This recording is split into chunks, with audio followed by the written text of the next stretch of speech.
আজকে আপনাদের দেখাতে চলেছি ঘরোয়া পদ্ধতিতে ডিমের অমলেট করে আলু দিয়ে ঝোল কীভাবে করে সেটাই দেখাবো। প্রথমে হচ্ছে তেলটা গরম হয়ে গেছে, জিরাটা দিয়ে দিয়েছি। এবার এর মধ্যে কয়েকটা পেঁয়াজের টুকরো দিয়ে দেব।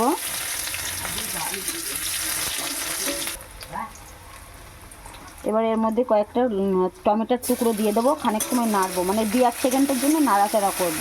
আর খানিকটা লবণ আর পরিমাণ মতন হলুদ দিয়ে দিলাম। মশলাটা একটুখানি ভাজা হয়ে গেছে, এবার এর মশলাটা দিয়ে দিলাম, দিয়ে খানিক সময় নাড়াচাড়া করব।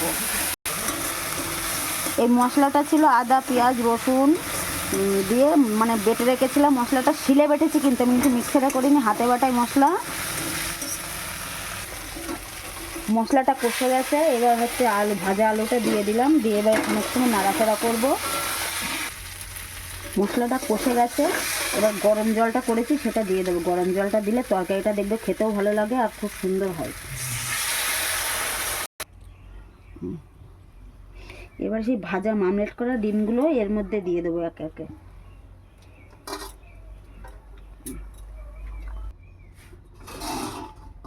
5 থেকে 10 মিনিটের মতন ফুটবে, তারপর ধনেপাতা দিয়ে লাগিয়ে দেবো।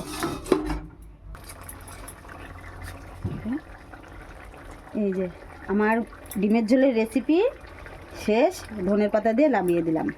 কেমন হয়েছে অবশ্যই বলবে বন্ধুরা।